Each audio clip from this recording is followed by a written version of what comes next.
Just leave the mums out of this. Fuck me. Can we draw the line at the mums? We've kind of made it. Yeah. Well, you met my mum, so... Yeah, I did. Your mum's Love cool. to Your know. mum's fucking wild lady. What do you mean? What does She that mean? runs concerts Oh, my with goodness. genuinely famous Country and Western people in her living room. What? Yeah. Wait, you just It's said almost runs too hard to concerts explain. Yeah. in the living room. What I just said, what you're picturing, that. Yeah. So my mum Lots of pretty cool people go is a there. retired art teacher who, in every way, was an art teacher, and she's just a bit of a free spirit. You wouldn't think it if you saw her either. She looks completely She looked normal. well, ish. But then she just does what she feels like. That's probably where I get it from. I knew she wasn't going to be conventional and like textbook based on the fact that I was meeting her to talk about homeschooling. Yeah. That was a lead in that there was going to be a bit of an alternative. But the thing that threw me, and I've heard a lot now, like we talk with a lot of people, we're salespeople, so we will talk to like 10, 15, 20 people a day minimum. And then when she said, I host concerts in my living room with like names my wife knew, Yeah. it's like, what the fuck's that? Yeah, she has like in her phone Troy Cassadaly. Yeah. But that's the only one I know. Like all these cool, though. country and western artists that are golden guitar winners. The Casey Chambers and her dad Bill Chambers. Apparently they're like buddies. They just go out and get lunch and stuff. They all play in her In the her living room. Living room, yeah. Doesn't that sound like a fiction? Wait, though? That wait. sounds So like a does she fairy run tale. it and like record it and then pump it out, or is it? Nah, she sells tickets. She'll put on like. I guess it's like an it's exclusive- probably illegal, but she caters for it and stuff. Like she'll. We like, won't cut. yeah. I mean, I think she we're not saying where she lives, so I guess the bylaws can't. She come could and live get in her, but Bali for all She we know. could. Yeah. Why not? Yeah. Much to my dad's sort of like bewilderment and oftentimes exacerbation as well, because he has like no interest in country and western music.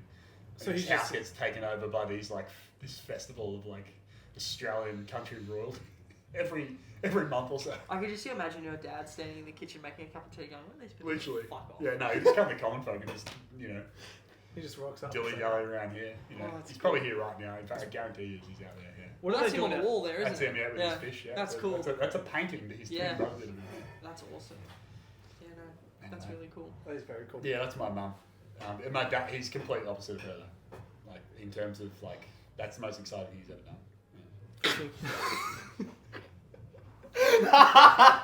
Caught a fish. Oh, Most that's exciting. good. I love that. That's good. Oh, that's good. Well, I was intending on actually doing for the first time ever, we were going to do like a good hard open, but I kind of like that. So we're just going to run that. Yeah. Is that alright? Absolutely. You didn't say anything. Oh, nothing that I you've haven't dobbed said your to mum them in. myself. You've dobbed your mum into not paying GST on these tickets, but other than that... What are you talking about? Yeah, well, we I don't know what actually we didn't tickets. say that. We didn't say that. yeah. Talking about tickets to the what have you got going Exactly. Oh, yeah, the Netflix, Exactly. yeah. on? Netflix, exactly. But yeah, no, we're at Commonfolk, which is pretty cool. We're blessed with the opportunity to chat with Sam, which is really cool. Sam started Commonfolk 2010. 2013. Yeah. 2013. I'll take the extra 3 years. We'd had the idea. It was then a matter of getting it up and running. That's cool. The reason that's cool, not only do they do great coffee, not only is it a cool venue, but from what I've seen, and from sort of what you've seen as well, and probably what you felt, it's a bit of a landmark on the peninsula. You sort of use it in conversation, like, where are you? I'm Commonfolk. Oh yeah, I know where that is. Or I've had people say, we're in the factory estate near Commonfolk, like it's a landmark business. And that's really a big part of what we do on the podcast is we talk about entrepreneurship, branding, marketing, mindset, all these sorts of things. And to be able to sit down and work out what the hell you did and learn from it a little bit is going to be really cool. So I guess my leading question for you is, what built this brand?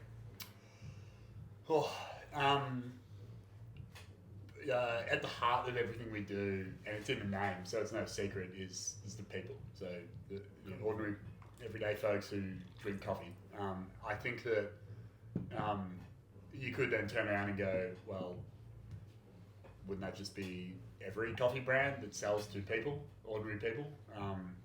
But I think the difference is we made it about more than just the common folk. It was an opportunity to get together and invest in intentional community over our shared love of a great cup of coffee.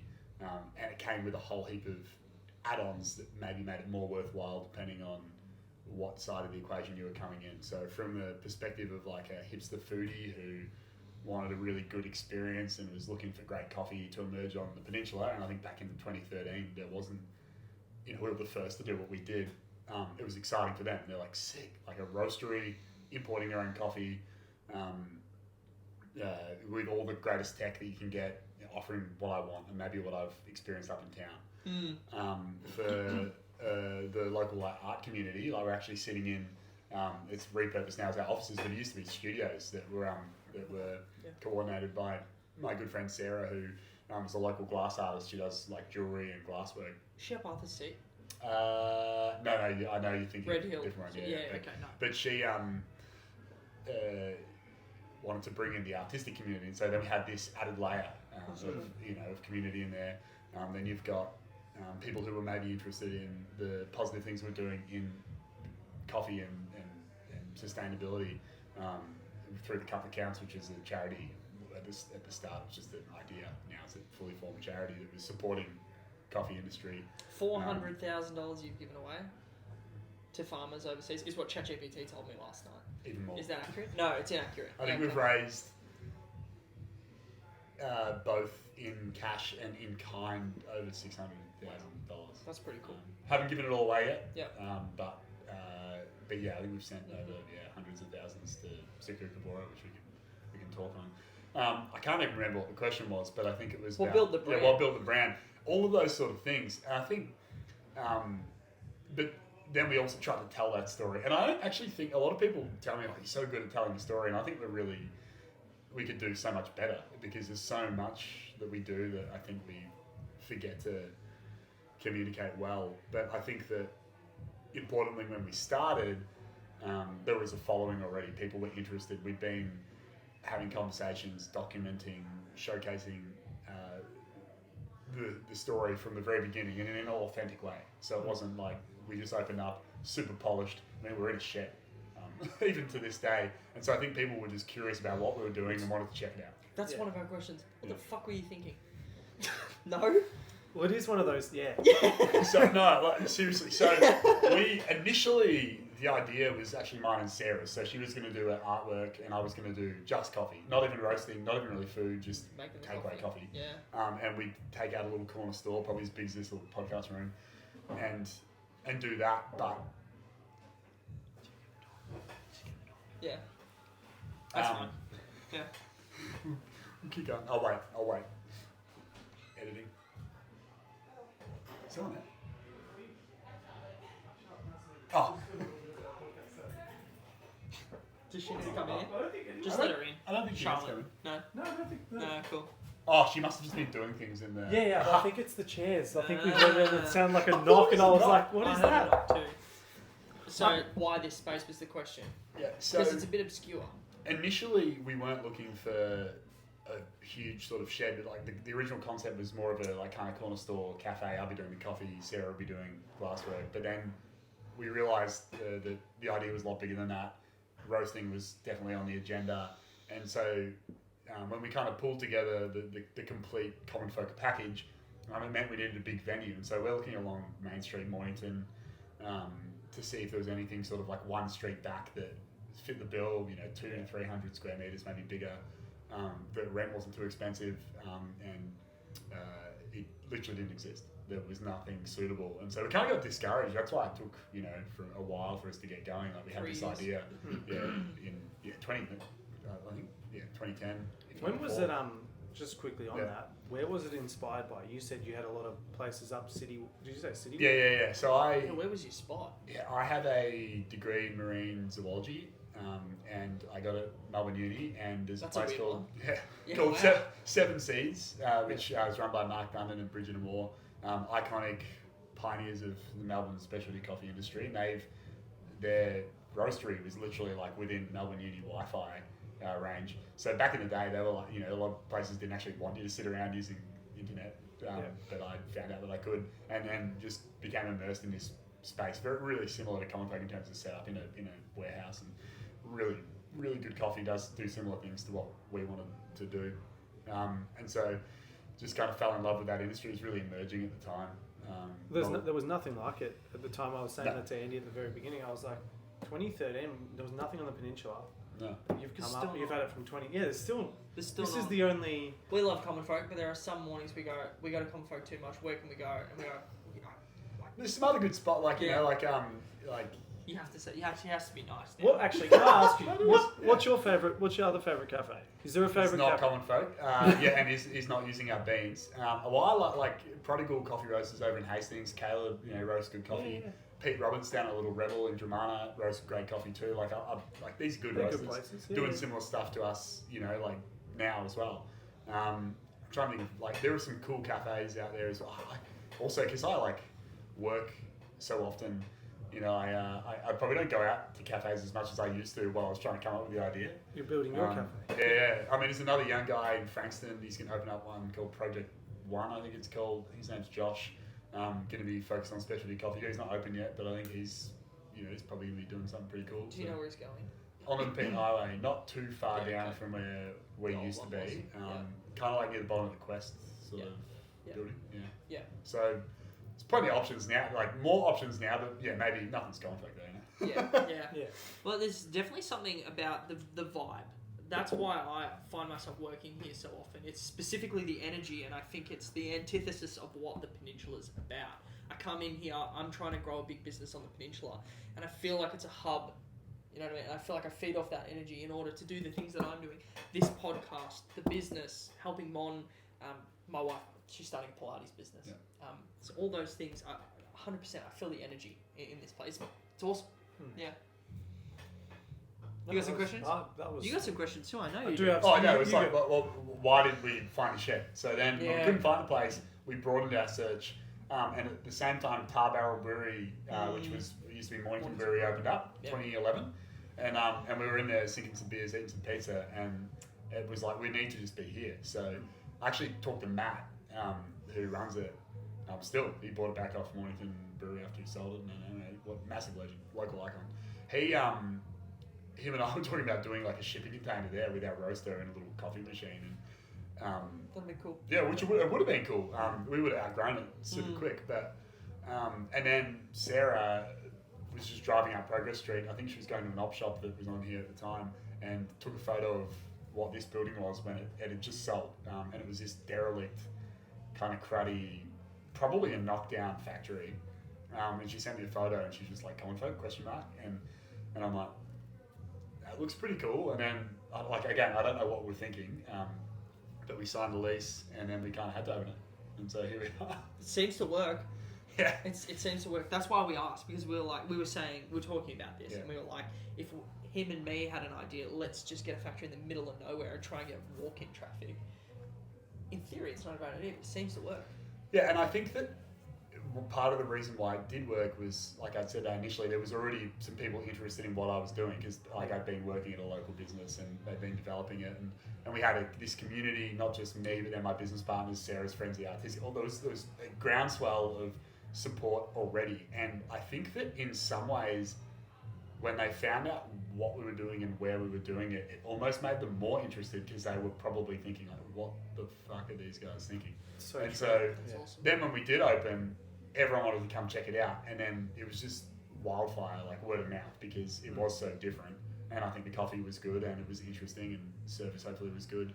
And then once you've come here once, like, I think, I've seen the joy on people's faces walking through that door, guiding in like their friends who've never been here, and then like being like, what the hell? Like, it's kind of like, it's kind of nice to have it as your little secret that you want to share with everybody. That's awesome. And so I think that we've just built that over time, and hopefully managed to keep a lot of regulars too, and this place is built off regulars. Like, for the first, I'd say, I think 3 or 4 years, we didn't even open up over Christmas, even though every place on the peninsula would consider that like business suicide, just because we were so cult local, and then eventually it kind of gets the broadsheet into up to the city, and then the tourists are coming in here too, and which is a good thing, but you kind of open bloody 365 days a year just about.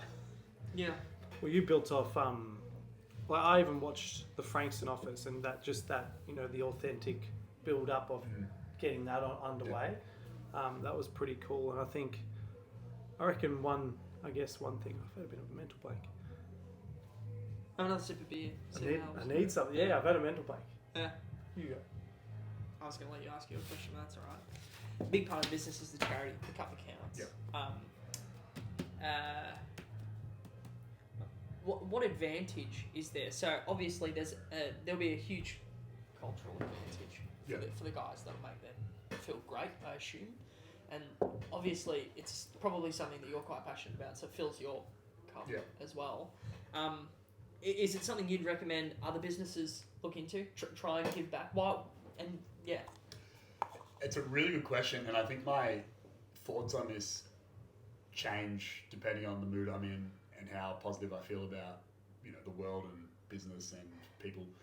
I think that it can be overstated how much or how many as a percentage, say, of your customers are driven by the ethics of your business, whether it's your sustainability credentials or the social impact you have, and whether or not your supply chain is, you know, like is a good one. There's definitely a huge subset of our customers who that is really important to, and they're incredibly loyal and will probably go out of their way into extraordinary lengths to make sure they are choosing products that, you know, maybe match the kind that we're putting out there, because we leave no stone unturned to try and make sure we're doing the right thing and then give back again to the charity.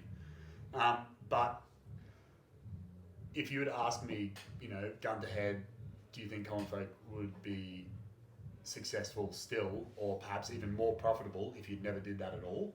I think my answer would be yeah, probably, which is a bit of a shame, but I have noticed, especially in coffee and in hospitality, that the businesses that seem to be doing the best are the ones that have great marketing but rinse the cost out of every other facet of their business. So they offer as little as they possibly can to the people that they source from and the customers that pay them, and spend a lot more on marketing than we do, and a lot less on the actual coffee and doing what I consider the right thing.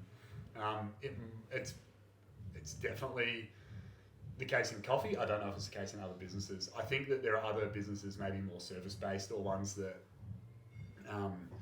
have a bit more margin and flexibility in hospitality, that probably could stand to do a lot better by adding that sort of string to their bow, because the cost to them will be less of their, you know, margin, but the benefit, the conversations that opens up, you know, you'll be invited on more podcasts, you'll get to meet politicians who want to roll you out as being like, you know, this example of great community people or whatever, and you know, you get invited to sit at tables that you previously otherwise wouldn't have, and I think that can be really beneficial, because you're doing something good. But I don't know. I don't necessarily think it makes us more profitable. But you don't use it to leverage brand much? We, again, like I said earlier, I think we don't tell the story well enough. I say this, and yet we filmed a documentary about it. But again, we probably should talk about that more. But I think that it's important. But again, I think that, and there are some customers who were only using us because that's a prerequisite for them to consider using anyone's product. Yeah. But I think it's maybe 5% of the people who come in here who care that much. Yeah. But maybe I'm underestimating it. Yeah. I think that the other thing is, like, a lot of people are feeling a crunch as well at the moment. Like there's like a lot of wealthy people and people with expendable income on the peninsula. But again, we're Commonfolk, and we want everyone to kind of be able to come and have a piece of the pie and be able to buy coffee here. And so I don't, you know, get as upset at people not choosing to be overly generous as I probably used to, because I get how hard it can be.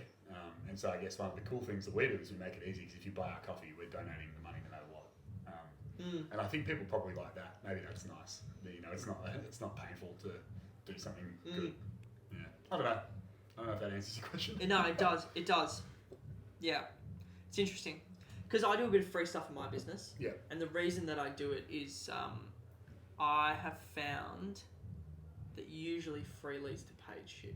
Not necessarily from the customer. Yeah. But a lot of the time, he did such a good job. And then there's this, inside them, there's this thing where they like just want to help out. Yeah. Like the free Mo program has already led to $4,000 in work. So good. Like, we did remember the settlement that went wrong?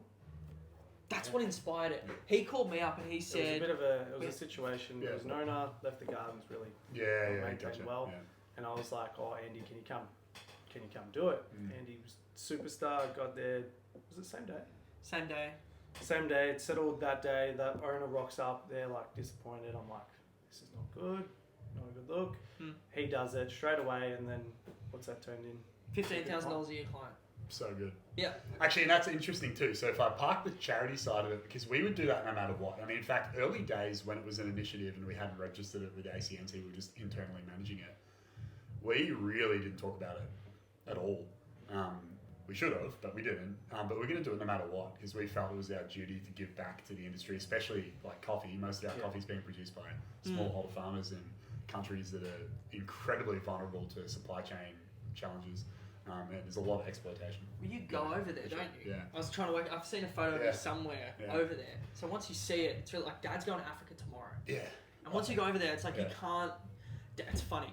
Dad actually said so he now runs the Peyton Foundation, and he says he can't buy a Ralph Lauren shirt anymore the same way. Yeah. And like he used to drive an Alfa Romeo, and he's like, it's just waste. Yeah. He still does some stuff. He's not impoverished himself, but he's like, it just takes the shine off it. Yeah, it makes you. Yeah, it's all of a sudden what was going to be really fun and special feels like not so, and you're like, oh, and then actually like driving a beat up Commodore or whatever actually feels equally as fun and special, because you're like, oh, I'm getting the benefit now from knowing that I didn't waste, and actually like that fills my cup too. Interesting. But what I was going to say is that it's a really good way to look at life. Is that like from a charity perspective we're doing anyway, but I'll jump on like the settlement thing. Like I think that what we do love doing, and I'm putting myself out there now because we'll get a million emails, but we literally have a donations at commonfolkcoffee.com.au email for local community groups who are like, oh, can you sponsor my whatever it might be? You know, usually it's silent raffle or this or that. But like we love doing that because, and people are like, but you're devaluing your product, or you're giving away stuff for free. That's bullshit. It's not true at all. Bullshit. Well, firstly, I don't devalue it. I think our coffee's really valuable. That's why I want to gift it to an organisation, like to my community that I love. Yeah. Like it's not like I'm giving you dog shit. Like I'm giving you the thing I love the most, Commonfolk coffee. But like even we were chatting earlier about giving out free coffee to new residents who might be new tenants or new owners of houses.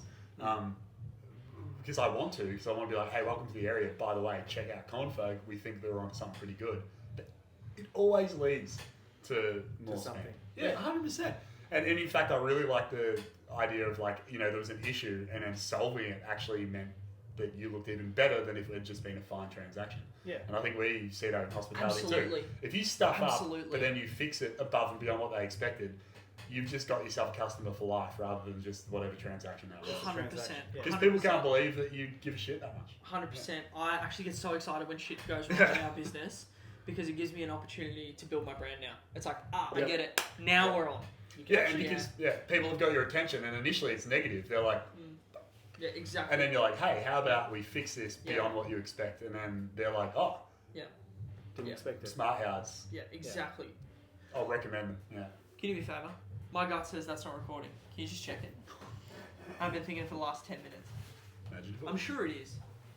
Yeah, Yeah, 26. beautiful. We're good. You know when you got a gut feeling about this? Yeah, you just Yeah. want to make sure. Grab more beers. I feel like. Yeah, I'm 100%. another beer. Please.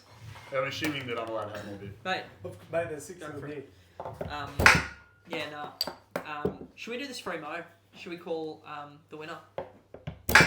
That's a good natural pause. We'll call the winner. Thank you. Yeah. I emailed you the Just details. jump on. Where's your email, brother? There we are. Just there, Andy there. Painter, here we go. It came to me of what I had a mental blank on, but I'll ask it after. It was a really good point. I was like, community, all this stuff, and I was trying to figure out what the one thing that I was like, but I'll ask him in a sec. Can you get on? Now, I believe this is the partner has nominated the girlfriend's nominated the boyfriend. I believe that's the situation. So the beginning of this week, we did some canvassing, and basically one of the doors I knocked on, there was this like very young couple, fresh baby, and I know, and they looked young as well, and I know how hard that first kid period, so do you as well. Like that's a big shift. 2 at once. What? Heck, You have man. 2? Yeah, Twins. good job. Nice. I didn't have them. Eliza did. But I was there. You were there. It was You a were lot. Yeah, I didn't mean raising them. Anyway, yeah, no, it's a tough time, and it's spoke to me specifically. So they're going to win it this week. So we're going to call him right now. His name's Ben. Her name's Caitlin.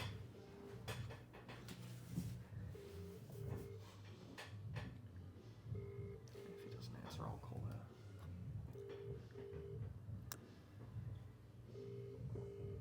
It's one of those situations where you hope they answer. Ben. Yeah. Ben, it's Andy here from Smart Yards. How are you? Yeah, not bad. That's good. I believe it's your partner, Caitlin, has nominated you for a free mow. We actually came out and door knocked you guys 2 days ago, and I saw. Yeah, you let me know about that. Yeah, you guys have won. You guys have won the free mow. Oh, thank you. No That's worries. unreal. Yeah, how good's that? No, I loved your situation. Like, new kid, there's nothing more special than bringing a new kid into the world, and it is a really weird and challenging time. Your whole life is just turned around right now, so Yeah, I couldn't think of a better winner. Yeah, thank you. No worries. It's not a massive yard, but you're going to be in and out in 15. That's all right. That's all right. Not a problem. Even better. we had someone apply this week that was 2.5 acres, and I was shitting myself because it was the only entry. Makes it easy for you. No, very good. Well, Monique from the office will be in touch with you over the coming days, and we get you guys booked in for next week. Perfect. Yeah, perfect. Absolutely, that's unreal. No, awesome. Well, go and enjoy your beer, mate. Will do, absolutely. Done. Take care. See ya. You too. Thanks, mate. Bye. Nice. Awesome. Right, back to the potty. That was Yeah. that was great. Yeah, it was good. First one we do, the guy nearly cried. Really? Yeah. And Is I- that because he was worried you could come around to his house? And Exactly. No. He saw a real we estate went agent out- and a gardener we and went went, out- oh shit. We went out there and he goes, "You've restored my faith in humanity." I was like, heck, jeez. Better do a good He was job. very appreciative. Yeah, he was a I could cool see. dude. Really, really cool. And what dude. did you? And once again, you got more business. out of that. 100%. Yeah, which is not really what we're going No. for, but it was an awesome upside. But I think it's part of it, and maybe, you know, I guess I just said I don't know how much more business it generates, but I mean, the getting involved with the local community, the donations does. People also do, if you care about what they care about, they'll end up caring about you. And so, I mean, back to the coffee thing, like our charity is very much focused on the unseen figures in the coffee industry. And so 5%, maybe 10% people really care about that. I don't even blame the 90%. I'm pulling these stats out of my brain. Sure. Who probably don't mind. I don't know why. I say why should they? But like, it's not something that's front and center. Yeah. But most people probably care about their local community and their local group, their school, their footy club, whatever it is. And so I think linking in with that is really important. I mean, again, real estate agents are probably just about the best at this. Yeah, They're it's everywhere. advertising. Like, yeah, you have literally. to advertise. Yeah. But it And is. so, like, yeah. It can be looked upon as transactional. Yeah. But it is in this sort of line of work. It's community. You got to be community focused, like what we were talking about. Yeah. You got to be connected to one suburb Yeah. and really care about the people in it. I guess that brings me to my question. I wanted to know, obviously community was a big thing when you started it, and you kind of had a lead in with, how you said the derelict building. Yeah. People were like, what's going to go on? Commonfolk, what is this place going to be? How did you, what would you say, was there a single avenue that worked really well to, I guess, advertise it out to get people in? Or was there, like you said, you documented the journey, was it that, or was there something that anyone who's looking to start something could? Oh man, I mean, yeah, and times have changed too. So I want to acknowledge that, like, the landscape now with social media and the expectation that customers, in particular on hospitality, but I think it's probably across the board in retail and even into other businesses, demand maybe a different type of communication from businesses to justify them spending money, and it will change again. You know, I think there's a real push now towards more super authentic, like kind of founder, owner led communication that like actually is quite easy and cheap to do, stuff like this. However, for us, we had social media, didn't have Instagram, just had Facebook, but Facebook was more relevant back then for what we did. Whereas now I think if you're hospitality, you probably give or take Facebook, but you'll go more Insta, maybe TikTok, depending on your demographic. If we go to a new town, my wife literally goes specialty coffee. Yeah, in Instagram. I think then you need a bit of media attention. That was harder for us. It was very city-centric at the time, in particular when it came to coffee. So like great food, great wineries down the peninsula, and they capture the attention of Good Food Guide or Broadsheet or whatever it would be. But to get them down here for a cafe, was tough. We were, I think, the first Mornington Peninsula cafe featured in Broadsheet. That's unreal. Which was unreal. But I think the kicker for us when we went nuts, beyond the word of mouth, because word of mouth is number one for our business, is word of mouth. Yeah. And I imagine, honestly, probably the same for both of you fellas as well, was that we had a bit of a run. And so early days, we were busier than we imagined we would be. And I think it kind of rankled the feathers of... Is that rankled the feathers? Ruffled. Ruffled. Yeah. Rankled is definitely a thing to say. It's a new one. Yeah, but yeah, I'll Rankled. yeah, Might I be, like it. I I don't like know. it. rankled. Rankled the feathers. Ruffled the feathers. Well Ruffled the done, feathers Rankled. of some of our neighbours who maybe were pretty comfortable not having a bunch of new people on Progress Street. Oh, And we got a gift in the middle of the night. A whole heap of horse shit was dumped out the front of the cafe, blocked off the entire cafe. I got a phone call from Ryan, who was my head roaster, and he was opening the venue at the time. And he's like, mate, you probably want to get down here. Someone's dumped a whole heap of horse shit out front. And my immediate response, like, I felt like just terrible, like gutted. Oh man, like, and then, and I kind of defrosted for like 5 minutes, just trying to figure out like, oh shit, like, is this what? And realized, I'm like, wait a second, I reckon the paper would be interested in this. So I called the local rag, the local paper, and this is genius. That's and, genius. and they were like, oh, we'll send a photographer down there like in 5 minutes. So I got here and the photographer literally rocked up. And by this stage, Ryan and I discussed what we're going to do. We're like, well, we'll chuck it on the garden. I thought garden Yeah. straight away. Because we've got the courtyard Thanks, out the guys. back. Yeah. And we'll just, like when life hands you horse shit, we'll make fertilizer. Like, let's try and make this into something that gets our name out there, but not because we're advertising us, but instead we're like these local hard luck story, these young guys trying to do this thing. And Genius. like literally the next day, 20% up in business. And then it just went off from there. It was within a couple of months of opening. And we never looked back. And so I've shared this before with other people opening up sort of venues. You kind of want something to go wrong that's newsworthy, that's not to do with like say like poisoning people. So like, it's like not your fault. It's not because your product your product's not good. It's because something bad's happened. Because we love a hard luck story. So in a way, in Australia, a lot of people are critical of Aussies for our tall poppy syndrome. You want to cut people down. So you can flip that on its head as an entrepreneur and go, oh cool, well then don't be the tall poppy, be the hard luck story. Because everyone loves a hard luck story. And it did suck, but it only sucked until we moved the poo onto the garden, and then it was good. And we went from there. And so from that point forward, I would always try and see the silver lining on any tough situation. And you could probably talk to anyone who knows me will they'll know that I'll try and make something out of nothing. If the opportunity presents itself, because I think you have to. You got to take what you get when you can. And so if it happens to be a load of horse shit, then so be it. But it could be anything. Turn it into I love momentum. that. Turn it into And again, back to it's like the sentiment thing. Oh shit, this has gone poorly, but let's try and flip it and win a customer now. And I think that's my attitude. that was genius though. Yeah. To get I wouldn't have thought of that. No, I wouldn't have thought about that either. I wouldn't have called the local A newspaper. local newspaper call was. Well, most people call the cops and go, "Oh, someone's vandalised our premises." Did you In- find- No, did we you did. find I think we know who it was. Did you send them a thank you letter? Thanks. Thank you, made us bigger. Yeah. Oh, mate, that's the irony, isn't it? Like they probably Without thought they were you. gonna, piss us off, and I don't know. I mean, it was obviously never gonna make us quieter, but it literally had the opposite impact than what they probably hoped for. So Okay, so if you're out there, you're listening, and you're starting a business, hope for a heap of shit. yeah. I just sure. had a beer with a guy before this who runs a window tinting business from his home, and he just got a cease and desist because he's operating from home, and he's like, what the hell am I going to do? Mate, again, Post and it on not knowing social media. who did that, but yeah, like I think that like especially if in our case, it's like not like we were doing anything wrong. No. Like it's like we'll leverage that because people are gonna be like, why can't he do that in his garage? Like, what's he doing? Wrong. So yeah, I think you got to leverage it. Yeah, that's So genius. you look at it, every situation that comes into you that's outside of what you can put in, you'll try and leverage.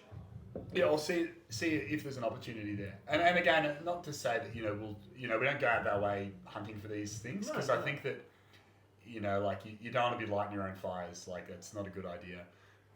But I think that I think a lot of people wait for things to happen. I think you just got to go out and make it happen. Yeah. In terms of like, if an opportunity arises, don't think someone else is going to hand it to you. You got to go grab it. No one's coming to save you. No. No one's They're coming not. to They're literally not. No I one's mean, coming to COVID was really interesting, like example of that too. So like, obviously our business was massively impacted, and the government support was actually incredible, and we probably ended up staying in business because of what we were able to get. However, we also found a way to grow different parts of our business as a result, like, so home delivery and retail coffee, our online store, like all grew, like as it, probably unsurprisingly would. But rather than kind of like try and cut back and, not take these opportunities, like we're also really pushing those things because we're like, well, we can't have to, and we want to. And I think that just another thing you got to do in business is like, if you don't go out and do it, someone else will. Yeah. So you have that attitude, I guess. Question: How long out, like weekly? How many hours do you reckon you work? Are you asking me or my wife? I'm asking you. Yeah. Good question. I don't know. Both. I actually don't know, but probably not as many as those like serial Instagram entrepreneur pests claim to, but certainly more than maybe average punter. I think the thing with me is that like I have a lot of flexibility in my role because I'm not tied down to the machine as much as I was when I started as a barista. I'm running like kind of a group that's got different venues and wholesale and green coffee importing and that kind of thing. But I'm always on the clock. Yeah. And so as a director of multiple businesses, I'm liable. So like my phone's always on. Yeah. Sometimes it can be frustrating and overwhelming, but and I think early days I thought maybe I could build an ecosystem where that wasn't the case. But I think that like with maybe maturity and perspective, I've realised that actually like that's literally the lot of a business owner. Yeah. But that you need to then take the perks that come with that, along with then the frustration that you could be on holidays overseas, and if you get a call, you got to deal with it. Yeah. Do you get many holidays or not? Do you want to take many holidays? Yeah, that's probably a better the better phrase question. Yeah. Yeah, no, I go in You and like out. holidays? No, not really. No, that's not entirely true. I would, but I also I love my job. I was going to say, you can see you actually, Yeah. the smile. Yeah. I just went to lawn and I nearly got kicked out of my wife's side of the family because I was such a fucking pest because I was going insane. Yeah, I need to, It's true. And he's like, well, Mo, can we go to the lawns over here? Yeah. I think it's a bit of both. I also, and again, like I won't be necessarily doing this forever in this format, but there's seasons, and so like right now we've just opened up our new Frankston spot, and there's a bit going on. We just launched our green coffee business, and so like I'm kind of super invested in those things. But then there'll be another period where I probably should take advantage of the calm seas. Yep. I can holiday. I think my wife would argue I can't, but like I like it. But I'm a Do you always look? It seems like you like growth and you like to keep striving. Do you have goals? Do you anything like that? Do you aim for anything? You're literally interrupting me. That's Not interrupting me. That feels It really seems rude. no, because like it says. I was doing our 5-year strategy. I love that. Like now, so we like as a group of owners and invested senior leadership, we kind of got together earlier this year and put pen to paper about what the roadmap could look like, and and kind of vision mapping even like describe Commonfolk in 5 years, what might it look like. And so I was kind of like just rereading all of that, and I'm like, oh, this is good. So yeah, for sure. Has that been a constant? Yeah, we've always You've always done that. Yeah, and I think part of that's like I've always had partners in the business, and I think that. A lot of people who don't understand our dynamic have said previously to me, "Oh, do you regret going to business with other people? You could have had all of this yourself." And I'm like, "You are so off the mark. I would have had none of this myself. Yeah. Like, besides the fact that I couldn't have started it with the amount of resource that I had. Let's just say I did have it. Yep. I would have been so much more risk averse, not feeling supported, and to have other brains, like in the brains trust to kind of push us forward and to pat me on the back. Like I remember thinking, oh, we're definitely going to fail. But then my business partner's been like, no, this is a home run. And they were right and I was wrong. But I you get in your own head because you care so much about it. Syndrome. And so I actually good business partners are great. You've got a question that I reckon, I think there was one about, has there been any situations for Commonfolk that probably could have broken the business? Yeah. And then, like, Did you just come talked about- close? And you're like, fuck, we're done. And then how do you fix it? Other than the manure? Yeah, I'm trying to think of what, like...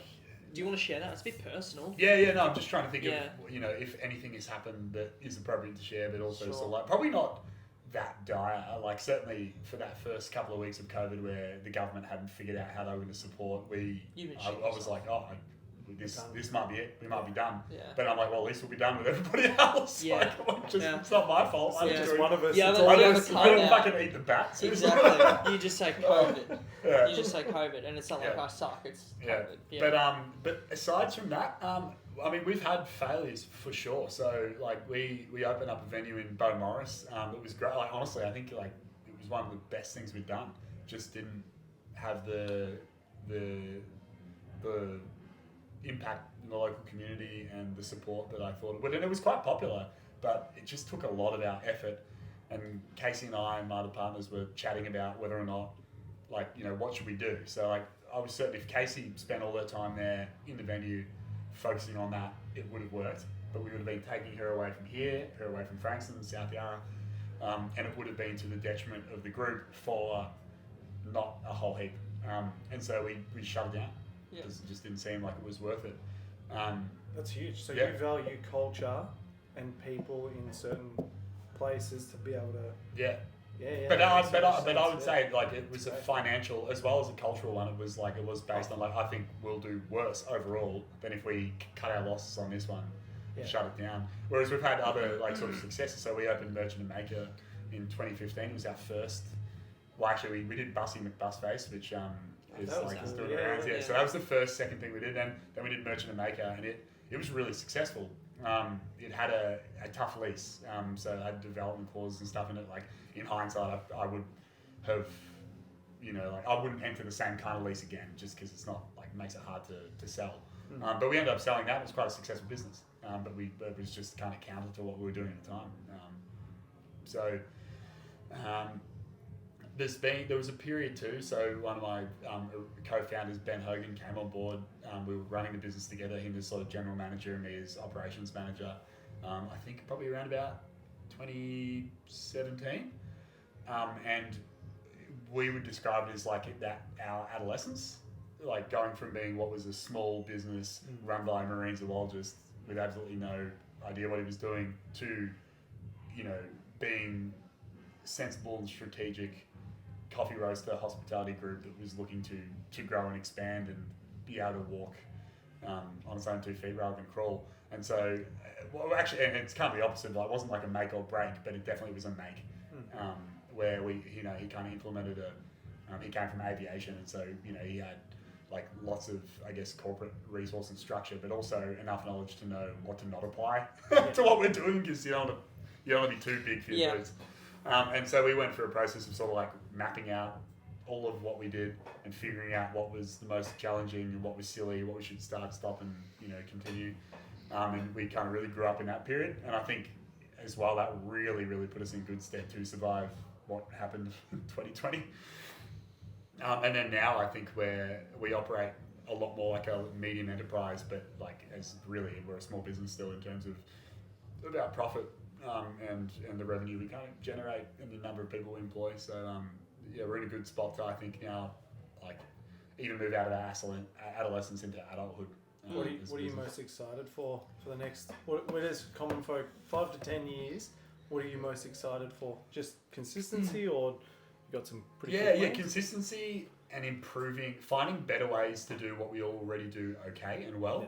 So it's very hard to make money in hospitality because margins are really fine, and right now our customers have never had less disposable income to spend. And we're really, really acutely aware of wanting to give them value for what they spend, but also wanting to be here next year so they can keep spending. And so we've just tried to tread water for a little bit, make sure that that's our focus. I think with the new Frankston venue, with what we're doing here at HQ in Mornington, we've got a really great opportunity to entrench in our team Commonfolk hospitality and redefine what our customers can expect to experience in a really positive way. I think that will put us in good stead from a hospitality perspective, regardless of whether or not we're making good profit. I think that we'll lock in our customers. And then when maybe things are a bit easier, we'll be in a really good position. But I'm really, really excited about our roasting and our coffee importing. So we bring in 95% of our own coffee as partnerships that we've developed over time that we go back to every year. And we are now not just roasting that and selling it to home baristas and other venues and obviously ourselves, but we're also moving the green coffee to other roasters, especially smaller ones who are interested in the type of coffees we're bringing in, those ethically sourced smallholder coffees that we're the only ones bringing in across the country. And so it's just another added string to our bow. And that could be national, could be international. Sort of the world's our oyster with that, and that gets me really excited because we get to buy more coffee from the partners we already love, but too, like, maybe it can be good business. So. Yeah. Well, it's funny. My grandma back in the day, she would always, when I was a kid, like, go to the cafe. I wanted to go to the playground. She'd have to finish her coffee. She'd never get a takeaway. She'd always have to. I like your grandma. No, but she would always. So she speaks highly of Commonfolk. Yeah. So everyone, and she's like, if she ever goes anywhere, she lives in Somerville, so she doesn't always make the trek. But she was like, everywhere has Commonfolk coffee. Like, they have the beans and they use the coffee, and I'm like, yeah, it's a pretty good. And I said that we'll catch up with you today, and she was like, that's pretty cool. So how hard is the distribution, getting the beans out there into these guys? Like, how do you do that? Is it just like your reputation means that you can knock on the door and say, hey, and they're like, oh, we know who you are. Does it do the other stuff, or it's fucking hard? No, it's really hard. It's really, really competitive. So I think definitely we've got a really great name for us in this, like, in a kind of local region, and even beyond that, I think, and actually that if I reflect from the charity perspective and the impact stuff we do, that probably has a bigger and deeper impact on people who are interested in our roasted coffee, more so than, say, coming into the cafe. And so that helps us, but I think you can divide venues into, like, sort of maybe 3 categories. There's the hospo for life, ironed on, know what they're doing, quality and ethics focused sort of businesses, and they are pretty interested in what we're doing, and they might know about us, or they might have heard about us, or if they do hear about us, pick up what we're putting down, and they'll reach out. Maybe they'll do guest pour and just pour some of our single origin coffees. I've seen that. Yeah, or maybe they'll actually want us to be their partner for good, and then they'll never leave. And we love those businesses. They're super aligned, and money's important, but it's not everything. They're prepared to pay more for our product, and our product's not the cheapest. It's not the most expensive, but it's not the cheapest, and we can never be the cheapest because we're just not going to buy those products. You're not a commodity offer, you're a premium value offer. Then there's another subset in hospo that are shrewd business people. They do really well. They know what they're doing. They probably run multiple successful venues. Maybe they flip them. But they are interested in the cheapest. How cheap can they get what they can from you? And we'll get a few of those who approach us and be like, oh, you should give me a free machine and you should give me coffee for cutthroat prices. It's pretty standard, to be honest. Really? Like, I don't even get annoyed free with them. machine, aren't they like 30 grand? Yep. They expect it to be, and like as in they don't own the machine, you loan it to them, but you pay for it. But when they break it. And they do break it. I bet they do. They are often interested in us, and then when they find out that we're not cheap and that we're maybe not going to give them everything that they want, they pretty quickly are not interested. And it's kind of like we kind of lead with it now, where we're like, oh look, we're not going to be the cheapest, and we're not going to give you free stuff if you're not going to stump up too. Yeah.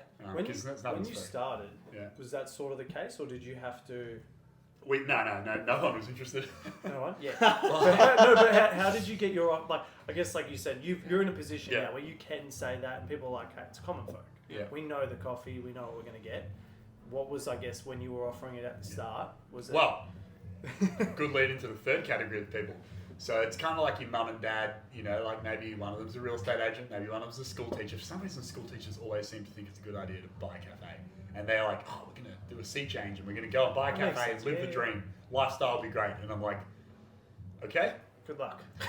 But we'll be there for you. And I would say, like, initially, a lot of the people who wanted to use our coffee were people like that, who really local, real mum and dad sort of operators. And they weren't necessarily looking for an already established brand like the first category would be, or the cheapest like the second. They're like, no, we want local and we want you. And they really gave us a leg up. And so we first got into the market by supporting the little guys. And some of them turned into the big guys, did really well. And one thing led to another. And I think when you get 2 or 3 or 4 good venues on board and your venue becomes a bit of a cult spot, then you've got brand power and it becomes, people are asking you rather than you going out there. Definitely cold calling and pounding the pavement has some value, but less than you might think, because most places only use one coffee and they're already in a contract because of the free gear or whatever. And it's more being present so that when they are thinking of changing, you're a good option, and they possibly already know about you. Yeah. How do you stay present with them? You just send them emails and texts, call them? Yeah, drop in. Go to their cafes, like I said before. I probably don't do it as much, but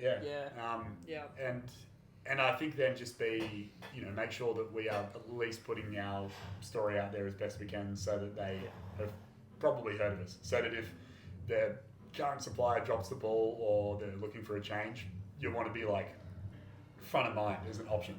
Yeah. So you can at least present to them what you want to maybe do for their business. No different. Real estate, someone looking to sell, it's literally like, okay, perfect time, you might have dropped, right place, right time. Yeah. And it just happens. Yeah. So. This business is at scale now. You're by and large off the tools, from what I understand. What's your function? What do you do? You know what I mean? Is my team gonna watch this? I joke that I'm kind of like just a glorified emailer, but I think there are some things that I think only owners kind of do, hats that they wear. So like at my lowest point, I actually really enjoy this stuff, but you might honestly find me like doing repairs on some shit that like it wouldn't be worth getting a tradie in to do, but I couldn't ask like one of my team to do. But strategy is really the key thing, which sounds like that can be jargony if you don't do anything. But having a lot of conversations with my leadership team to make sure they're resourced and have all they need to keep things happening as they are, finding the right people who can join me in a conversation about what we want to become, and then putting in place the process and resourcing to do that and then actually do it.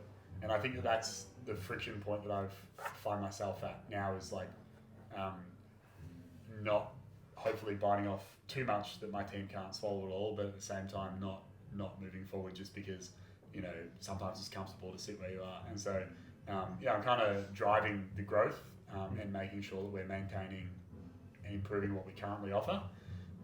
That would be my job, and it can look like checking out a new space to see if you want to lease it, all the way through to writing a strategic document that I'm going to present to the team, all the way through to creating a new onboarding form so that when people come into our business, they feel fully immersed and understand what it is we're trying to achieve.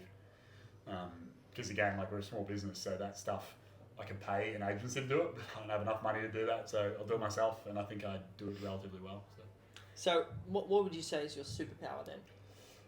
I know it's a naff question. I was literally going to say it's such a hard one. I get accused of having an inhuman amount of like capacity to just keep on keeping on. Okay. I take it as a compliment, but I've had a number of team who either in exit interviews or even in just 360 sort of feedback sessions have been like, you need to remember that your capacity is obnoxious. And you need to rein that in, or at least respect that not everyone's like that. So I don't exactly know what that means, but I think I'm pretty resilient. I am generally the least anxious or stressed person going around. You seem it. So but then people often think, they're like, oh, you must just not see the risk. And I'm like, no, I think it's completely the opposite. Anything can happen. I think it's almost like exposure therapy. Especially early on when shit just was going wrong, left, right, and center, and I actually realized, firstly, that's hospitality, small business. Secondly, you can only control the controllables. And we're still here. So it's probably gonna be okay. You've done something right. Yeah. Have you always been that way? When you're a kid, could you tolerate just stress? You just were chill? I just didn't get stressed. And I've never really, it's funny too, because actually, candidly, this year has probably been a bit more of a stressful year. There's been a bit going on, and I felt the tension of, this sort of role I just described, not being so hands-on, but then really wanting to kind of jump in and fix shit quickly myself, and that's not a good way to be a leader. And so it's been tough. Like Casey and I and other business partners have talked about a lot about kind of working through all that kind of thing. But even still, I think compared to the average punter, I think I can probably deal with a lot of situations that would be pretty challenging, just because I really do just go with the flow. So that's really desirable for the guys watching, and I'm trying to work out how we can distill that and make it practical for them. Do you attribute it to the lifestyle you live? Do you attribute it to just your mindset? Have you got rituals, or you just built different? You know what I mean? Yeah, I might be maybe some brain damage going on there. So that's, no, I'll give context to that because that might sound offensive. That's not my intention. I was talking to my wife about feeling stressed, and she was like, "Man, it's just this situation or whatever is really stressful." I'm like, "Oh, just don't be stressed." And she was like, "That is so insulting." I'm like, "Oh, that's what I do. If I'm feeling really stressed, I'll just decide to not be stressed, and then I won't be stressed." Yeah. And she's like, "That's fucked up. That's not something that can happen." Yeah, I'm like, right. "Well, sorry, but that's literally what's happening in my mind. I'm not going to be stressed about this thing because, what am I going to do about it?" And she's like, "That's not normal." So apparently that's not normal, but that's what I do. Yeah. So unfortunately, I'm not sure it's handy advice. It doesn't need because to if be. you can't do that, which I've been told quite explicitly by multiple people, most people can't. I can't tell you. Mindset, but I'm not sure it's one. If you have the power to compel yourself to not feel a certain way, then you can probably do it. And apparently I can do that. But I don't. I think it must be my personality because apparently that's not normal. No, mate, I think we were talking about it earlier this week. You're pretty good at it too. Well, I think You don't care what happens. You're like, I go into a pitch, I don't give a shit. They sign me there. No, that's it. Yeah. So one person was like, "Oh, what if Commonfolk burned to the ground? You were arrested for poisoning everybody, and whatever, and everything you loved was just destroyed." And I'm like, "Oh, yeah, I guess that could happen." Yeah. Yeah, I've considered it. But why would you go it and would feel suck, but why am I going to sit in that space? Yeah, correct. It's there's no. It sounds like you're very good at solving problems. When your internal's not going to be rocked by your external, and I think that's a really hard. Yeah. But what I will say is it can be and I think that I've got a pretty high threshold, but I think everyone's got a limit too, and I think that's the one that I don't want If the people cops thinking. come in here, you're not going to be like, whatever, take me away. You'd be like, No, we're screwed it now. depends where you are. Yeah. It's funnily enough, I think parenthood's probably maybe a softer touch. Yeah. No, not maybe, definitely, 100% has, and so I care more now that I feel not even responsibility, but the deep love and desire to be present and successful for my family more than I probably previously did. Yeah. And I'm like, that's annoying. Because I think the same way. So I reckon I've gotten harder because especially in my game. Yeah. But I reckon guaranteed I'm when I have it. I always want to be a young dad. 28, still going to be fairly young. I was 31, I think. Yeah, I'll probably be. Yeah, I reckon 31, 32 anyway. We just ran.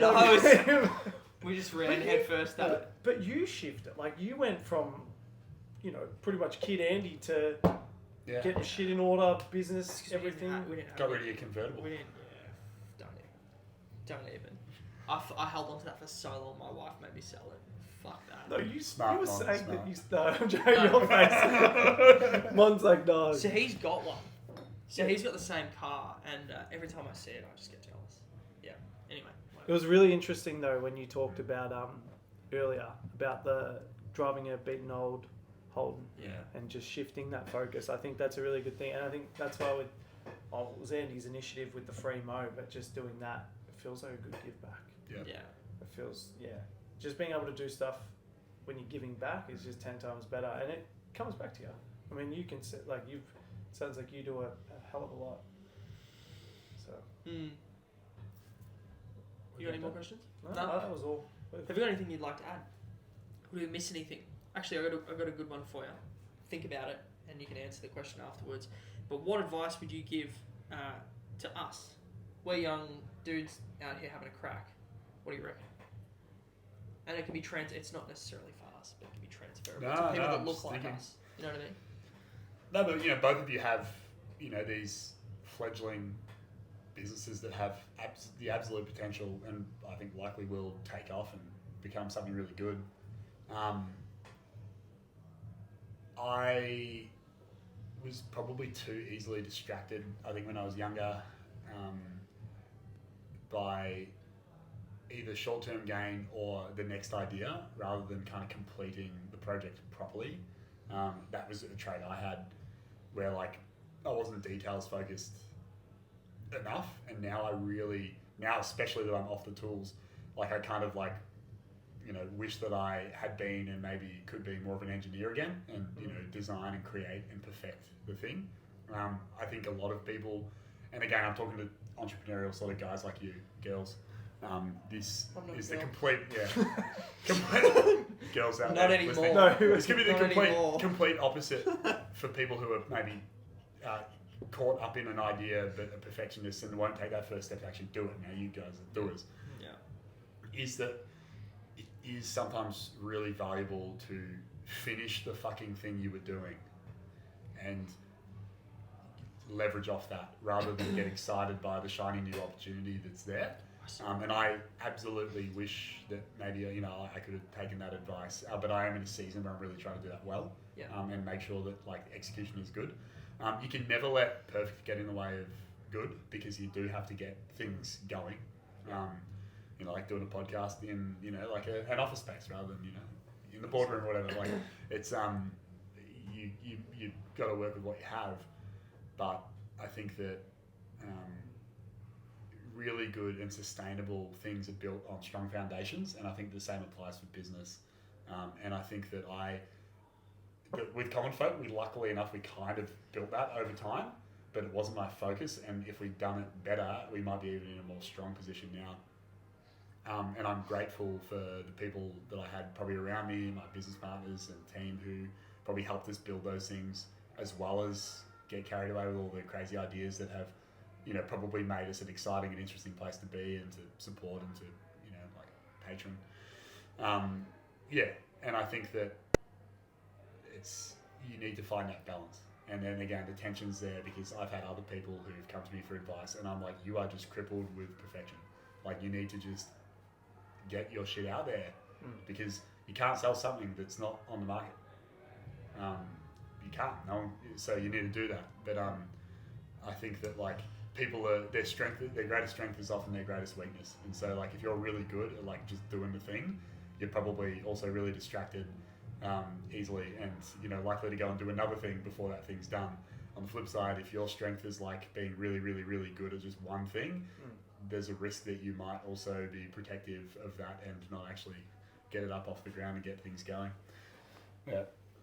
But doers are pretty exceptional. I used to think that maybe it was like 5% of the population were like people who could, take a project from like an idea to like an active business, and now I'm more convinced it's like 0.5%. It's really hard. Pushing the rock. It's really hard to do something. Big rock. Most You're people gonna start pushing. Yeah. Even if it's a shit way to push it, just start pushing. Yeah, and then literally. while you're pushing, think about how you can leverage it instead. But not only that, like, tell you what people love doing, telling people what they're doing wrong. So if you're pushing the rock in a dumb way, someone who knows how to push rocks is going to come and tell you, and then you can just be like, oh, thanks for that, and then you can just push it their way. 100%. But they're not pushing a rock, they're just sitting there going, 100%. you silly rock pusher, 100%. while you push the rock past them. Exactly. So, Yeah. I think that's, that's almost counter to what I just said, which was to like try and get good at pushing the rock. No, but I But think it's it's a both. happy medium. It's both. Yeah, it's the medium, yeah. It's finding. We were talking about that earlier this week. Yeah. Because I think that there is that balance, and it's like, how do you, like, you get all these great ideas, don't get me wrong, and you want to go a million miles over here, but then if you lose you think about how a house is built. Yeah. You need the foundations. If you don't have that, you got nothing. You could have all the fancy marble, Yep, caves down. Correct. So it's finding that balance. But your great idea, I mean, you wouldn't be here if it wasn't for how you position your brand and your story. Yeah. But that's awesome. Yeah. That's it. I reckon that's it. Yeah. Thanks, Thank you fellas. so much. Thank you so No, much. it was Really It was appreciate fun. it. It's I love doing these things, even if like regardless of the outcome and the external and whoever else hears it, just because it's like self-reflection time. You're like, Oh yeah, I probably should go back and do that shit I just said I do. Do you talk to many other like business guys? Have you got mates that you just call up and just be like, Yeah, a "Oh, few. Like so, again, like Andy Vanderbeek. You I was know, gonna like say, your dad's old that's business partner. literally the one that popped in my mind straight away. Yeah. Like Joel Hanna, a good friend. He's not in his own business at the moment, but he's like another person who really loves that It's stuff. got a background. There's heaps of people. Like even like I've got like another guy, Andy Macri. He's heavily involved in the ashram in Mount Eliza, but he does similar stuff to you. He has businesses. He's got a yard like maintenance business, but he's got a website building business. All this stuff, and we can just talk about, you know, lessons. Yeah. Like another guy, Dan. He's he does really specialised plumber where he does like heavy contract sort of work for the government for sewage and stuff. Give me some lessons in that. Oh mate, for sure. Yep. And it's like all these guys, like we can talk about business. And I've got a window washer. You know, like everyone's got their shit going down, but it's it's good to talk about it. Yeah. When we call each other like 3-4 times a day, just in between appointments, we'll be in the car all the time. We've actually started filming them. We've worked out you can click record on your phone calls, so we record them, and then we just post them. We call them hustle calls. Yeah. And we just talk mindset. Well, you did one today with an advertiser. Yeah, with an advertiser. Copyright. Yeah. I reckon that and I love this. I think this. I've often, and I don't know how you monetize it. It would probably what you kind of need to do is get the council, maybe whether it's Frankston or Mornington or both, on board, but to get to sponsor a private version of what they do in their economic development teams, where like they'll do a podcast or they'll do little meetups, but it would be so much.